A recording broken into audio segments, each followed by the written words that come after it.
Olá, amigo do canal Direito e Religião, mais uma vez a gente está aqui, hoje excepcionalmente fora do horário de gravação, fora do dia de postagem, porque o tema é de fato urgentíssimo.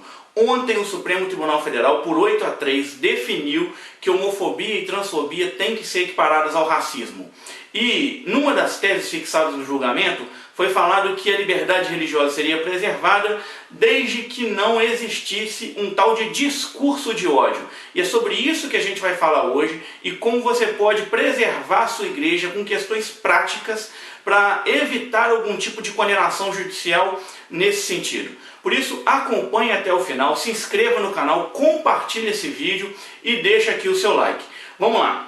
Bom, eu vou deixar o link da tese aqui na descrição do vídeo, mas eu quero falar sobre o item 2 da tese fixada ontem. Qual é de fato a questão? O Supremo criou o delito de homotransfobia e nessa tese número 2 ele fala que a liberdade religiosa não está desprotegida porque ele envolve tanto o fiel religioso, o cristão em geral, por exemplo, quanto o ministro de uma confissão religiosa, vale para qualquer religião, vale pregar, anunciar a mensagem religiosa, vale ensinar segundo a doutrina religiosa, vale falar no espaço público, no espaço privado, individualmente, por qualquer meio, palavra, pela internet, individualmente, no âmbito coletivo, mas... E aí que está o ponto muito importante que você precisa se atentar. Eu vou ler o que está fixado na tese. A liberdade religiosa vale para tudo, desde que tais manifestações não configurem discurso de ódio. Assim entendidas aquelas exteriorizações que incitem a discriminação, a hostilidade ou a violência contra pessoas em razão de sua orientação sexual ou de sua identidade de gênero. Bom, desse texto, o que o Supremo está dizendo? A liberdade religiosa está garantida, desde que a manifestação religiosa não seja imbuída de um discurso de ódio que incite discriminação. E aí reside o problema, porque na própria lei de racismo, que é a lei que equiparou, que o Supremo usou para fazer a equiparação da homofobia e da transfobia, há vários dispositivos, há vários crimes que a sua igreja pode acabar sendo condenada por infringir, porque um juiz pode dizer que esse conteúdo é discriminatório. Eu vou te dar alguns exemplos. Primeiro, negar ou obstar emprego. Sua igreja quer contratar uma secretária, lança um edital de contratação, diz que está recebendo o currículo, e aí vem um homossexual querendo ser secretário da igreja. Bom, se você negar ou obstar o emprego, esse homossexual pode dizer que aquilo é discriminatório, que a igreja não precisa de uma pessoa que seja específica, seja membro da igreja e que cumpra as normativas morais da igreja para ser secretário. Bom, a igreja vai sofrer um processo judicial. Não estou dizendo que vai ser condenada, mas vai ter um problema jurídico, né? Contratar um advogado, fazer uma defesa, para dizer que de fato aquilo não é discriminatório, faz parte da roupagem da igreja. Um segundo, olha o artigo 5º da legislação.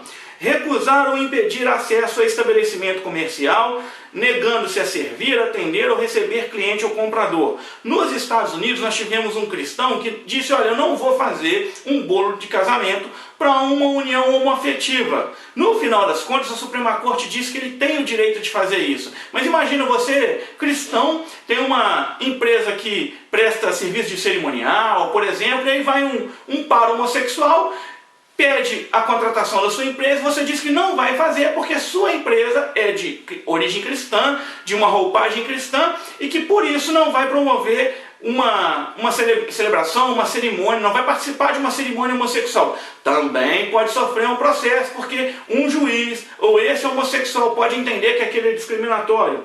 Vamos mais um, artigo 7º.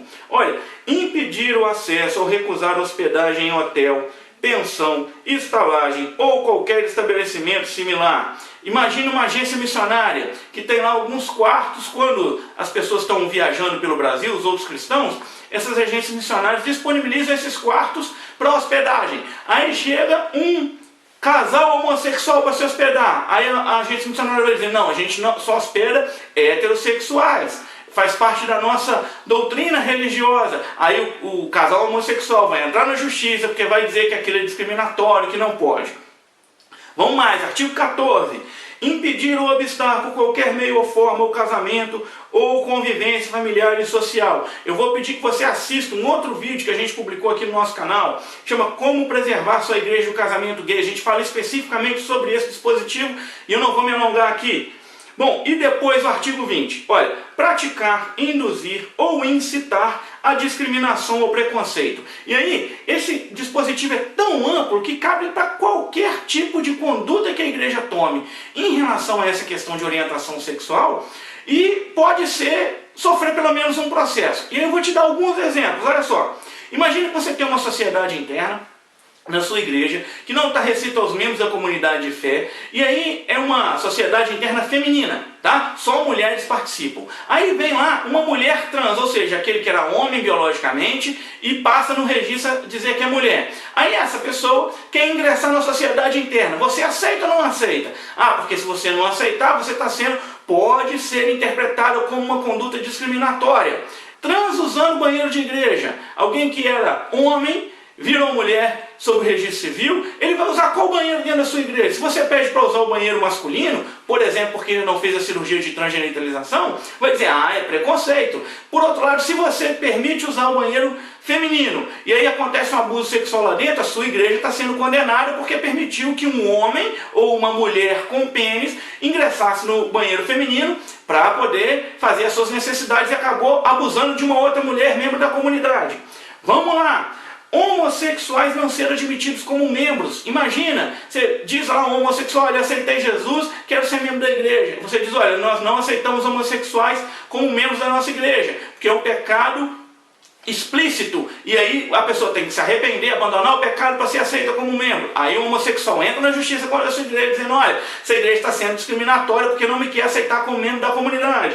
Vamos lá, homossexual sofrer uma disciplina eclesiástica. Você tem uma pessoa que é membro da sua igreja e por algum motivo ela vira homossexual, ela passa a ser homossexual, tem esse tipo de orientação sexual. Aí você vai promover uma disciplina eclesiástica porque aquilo fere a sua doutrina religiosa. Aí essa pessoa vai dizer assim, não pode porque isso é discriminatório. Bom, isso é o panorama do que pode acontecer. Não estou dizendo que a sua igreja vai ser condenada, mas você tem que estar preparado para responder a esse tipo de questão. E aí agora é que vem a dimensão prática, nesse vídeo muito rápido, porque o tema é urgente. Olha só, primeiro, a AGU, a Advocacia Geral da União, que está defendendo a União no processo, que é obrigada a defender a União nesse tipo de processo que corre no Supremo, ela precisa entrar com embargos de declaração para o Supremo estabelecer o que é discurso de ódio. E se essas condutas que eu estou listando aqui para vocês, que são condutas de certa medida que podem ser corriqueiras dentro da igreja a partir da sua interpretação teológica, se essas condutas vão ser enquadradas ou não como discriminação, ou se vão ser entendidas como liberdade religiosa propriamente dita. E por fim, e aí agora eu quero que você preste bastante atenção, a sua igreja tem que ter documentos claros e expressos a respeito dessa dimensão de orientação sexual, de identidade de gênero.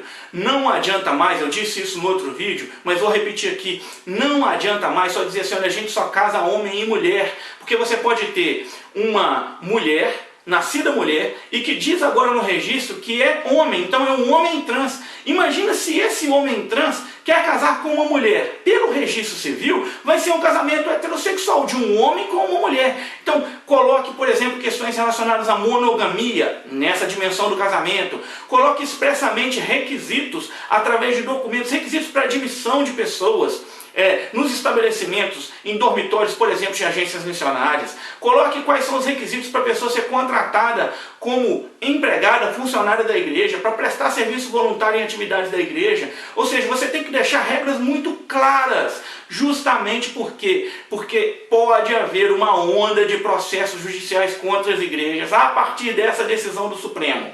E aí, a sua confissão de fé tem que estar muito bem estruturada, aquilo que você acredita, o seu arcabouço teológico tem que estar muito claro, muito expresso a respeito de como você interpreta esse tipo de questão. Então, o que eu estou sugerindo para você? Primeiro, revise o seu estatuto, veja se tem algum tipo de brecha para que a sua igreja sofra esses tipos de processos judiciais relacionados à discriminação. E, em segundo lugar, faça uma confissão de fé, uma declaração de fé, algum tipo de documento que demonstre claramente qual é a posição oficial da sua igreja, e que essa posição oficial está sendo entendida pela igreja não como uma discriminação, mas como um exercício de fato da liberdade religiosa. Olha, esse vídeo foi muito rápido, a questão é muito urgente, por isso que eu te peço, olha, se inscreva no canal, deixe seu like e compartilhe esse vídeo, para que ele chegue ao máximo de pessoas possíveis, para que a gente tenha esclarecimento dentro das igrejas. Olha,